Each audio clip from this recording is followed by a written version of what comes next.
Año 1976. Se cumplen 45 años desde la última gloria de un club pequeño, de aquel Wanderers de 1931. El fútbol se volvió negro, aburrido, ni siquiera se podían ver peleas entre pequeños y grandes por el título. Pero una nueva esperanza surgía de un equipazo que marcaría época y podría pelearle cara a cara a los grandes, aquel Defensor del 1976. En el año 1975, la Viola queda tercera en el campeonato. La dirigencia, inconforme, decide hacer muchos movimientos en el mercado. Llegan Grafiña, alguien del cual hablaremos más adelante, Mayol, Ortiz, Rodolfo Rodríguez, Pedro Álvarez, el ídolo carbonero Luis Cubillas, el joven futuro ídolo de Defensor Santinelli, Beethoven Javier, la vuelta de Francisco Salomón y el joven de 19 años Julio Filippini, alguien del cual también hablaremos más adelante en el futuro. Con este drástico cambio, la Viola, de repleto de jóvenes, iba por cortar esa racha. Eran los pequeños versus los grandes. Tras 2 quinquenios de los grandes de nuestro fútbol y añares donde los pequeños perdieron un terreno histórico, tanto en importancia como hinchas para siempre, tocaba la venganza. El entrenador, José Ricardo de León, llegó ese mismo año a los Violetas tras ya haber estado en ese equipo en el 71 y dirigir a Rosario Central en Argentina. Además, obtuvo el torneo mexicano con el Toluca en el 75. De León era un adelantado. Jugaba de forma muy influenciada en la naranja mecánica o en el llamado fútbol total. Un juego que hasta el día de hoy es muy recordado y se sigue aprendiendo de él. Sin embargo, la prensa de la época lo tildaba de antifútbol. Esto es una muestra de lo adelantado que se encontraba y de lo bien que le fue en el fútbol. Además, con De León, tenemos el primer cruce entre la dictadura y este defensor. Resulta que los ideales socialistas del DT le quitaron la chance de dirigir Uruguay, a pesar de ser un DT que tenía las credenciales para hacerlo. Con todo esto, Defensor iba a pelear hasta lo último, con muchísimo corazón. El uruguayo era un sueño que los jugadores debían transformar en realidad. La calidad de ese 11 era única y había que demostrar. El primer partido, versus Peñarol, acabó 3-0 para los violetas. La toca Gómez sobre el sector derecho para Libre Arispe. Le gana la espalda a Cheso, se lleva la pelota, gran pase a Cubilla, media vuelta, está contra Rudy. Ahí está, tiró, ¡gol! Además, en los vestuarios, los jugadores violetas cantaban canciones revolucionarias chilenas y de Citarrosa, algo que obviamente era muy peligroso de hacer en aquellos tiempos de dictadura. Lo cierto era que Defensor era de la zona de Punta Carretas y Pocitos, zona marcada en rojo como comunista por la misma dictadura. Algo que no solo sería en el barrio, sino en el equipo y en los jugadores del mismo. Varios jugadores se declaraban abiertamente frente a amplistas, y eso obviamente no le gustaba a la dictadura. En la cuarta fecha, y para completar versus los grandes, fue empate 2-2 frente a los bolsos, donde además la censura y la felicidad se vieron marcados en ese partido.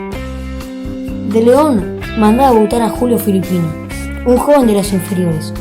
Anotó un gol y en la entrevista post partido le dedicó el gol a su hermano, que en ese momento se encontraba en la cárcel, pero no por ningún delito, sino porque era un preso de la dictadura. La siguiente semana tuvo que esconderse de la misma dictadura, lo cual le valió que a fines de ese mismo año Defensor lo tenga que dejar libre. Esta historia la ha contado en infinidad de ocasiones, sin duda una víctima más de nuestra cruel dictadura. Además, Víctor Hugo, el mismo relator que 10 años después relataría el gol de Maradona versus los ingleses, al escuchar esas palabras en la retransmisión dijo: bien, recibido. Tan solo eso le valió una noche en el calabozo. Lo cierto es que esto no fue lo único que sufrieron los jugadores violetas ese año. Grafiña, por ejemplo, estaba en la mira de las Fuerzas Armadas desde el 74. Mientras jugaba en Chile, antes de la dictadura de Pinochet, los militares se enteraron de que estuvo metido en movimiento de izquierda. A tanto llegó la cosa que su casa fue allanada, aunque no llegara más sobre la cosa. Además, Javier Beethoven, zaguero violeta, fue detenido a punta de metralleta. Todo esto con su hijo pequeño al lado. Sin embargo, solo tuvo que pasar una noche en el calabozo. Volviendo al fútbol, Defensor siguió con victorias a Elura, Wanderers, Fénix, etc. Debido a la poca información, lamentablemente no podemos conocer casi ningún resultado de esta temporada. Así que si tienen algún archivo que contenga los partidos, por favor pásenlos en los comentarios. Los partidos se le daban. Era un muy buen equipo con un muy buen juego que emocionaba a los hinchas que veían a Defensor cada vez más cerca del campeonato. Según dijo el mismo De León, años después, los jugadores se veían campeones 5 partidos antes. Y la verdad es que había con qué soñar. Ese fútbol era de estas épocas. Defensor deslumbraba y a pesar de los estúpidos comentarios de la prensa, Defensor ganaba. Pero llegó esa tarde. El máximo perseguidor de Defensor Peñarol. El Mancha juega en el Centenario versus Sudamérica. Defensor versus el Renta en su templo, el Estadio Luis Francini. Defensor era puntero con 30, mientras el Mancha se encontraba segundo con 29. Defensor ganando era campeón. Peñarol debía ganar y esperar una derrota violeta. La tarde de aquel 25 de julio de 1976, Defensor en el Francini quería hacer historia. La pelota rodaba en los dos encuentros. La tortilla la toma otra vez Gómez, le está marcando la Raura, escapa Gómez, foul. El árbitro de conseguir atropella a Santali. ¡Ahí está! ¡Gol!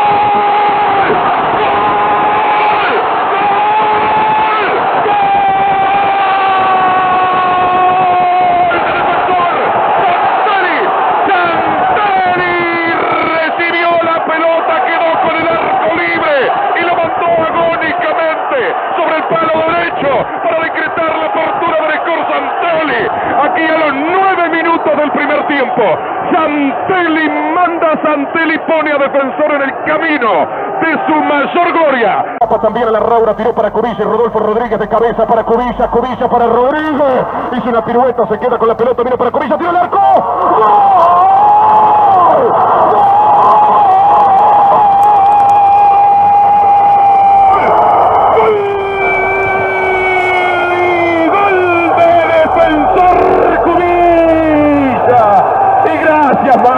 Pero muchas gracias. Miró abajo al palo izquierdo del arquero y allí la puso, como hacen los hombres que saben mucho. Y el profesor de Defensor, el profesor que está dentro de la cancha, la puso abajo contra Barrere. Y Defensor anota su segundo gol. Defensor 2, Rentista 0, Cubilla desde afuera del área. Tras una gran combinación de Defensor, remató abajo y a un palo para anotar el segundo gol. Dele a la tanda, Gregores, que el Francini está de fiesta. Garganta, cuerdas vocales al máximo. Va a haber un grito que salga desde el Francini. ¡Campeón! ¡Campeón!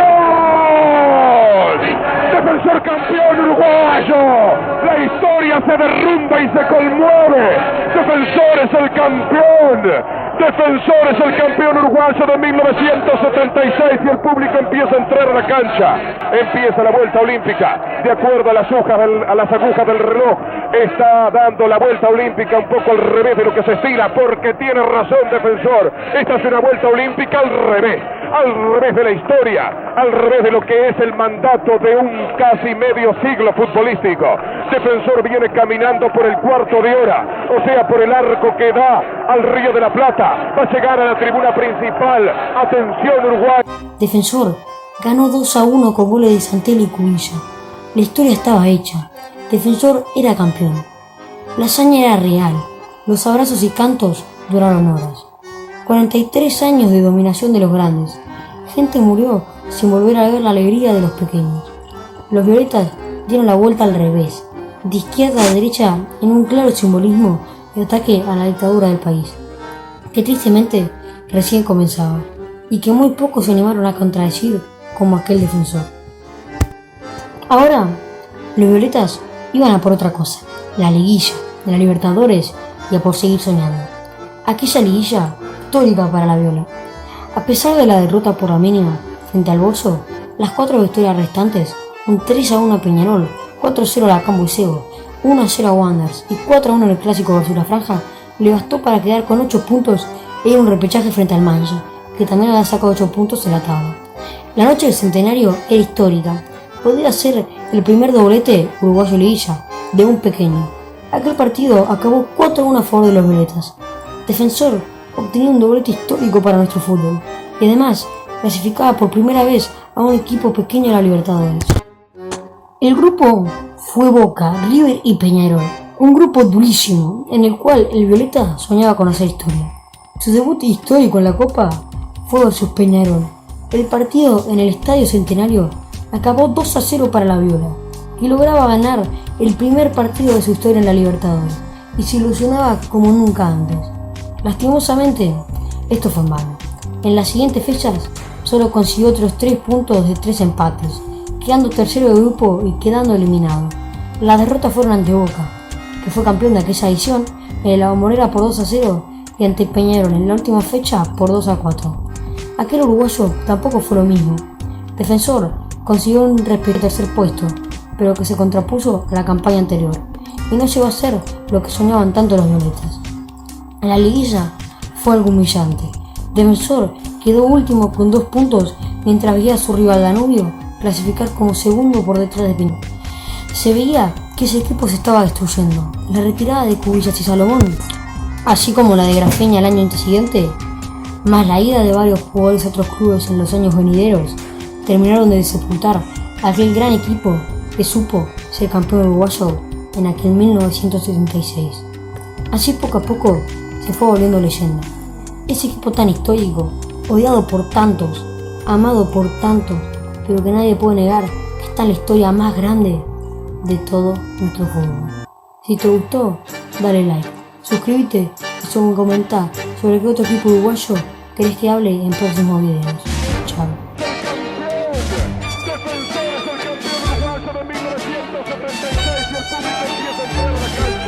Empieza la vuelta olímpica, de acuerdo a las hojas, a las agujas del reloj, está dando la vuelta olímpica un poco.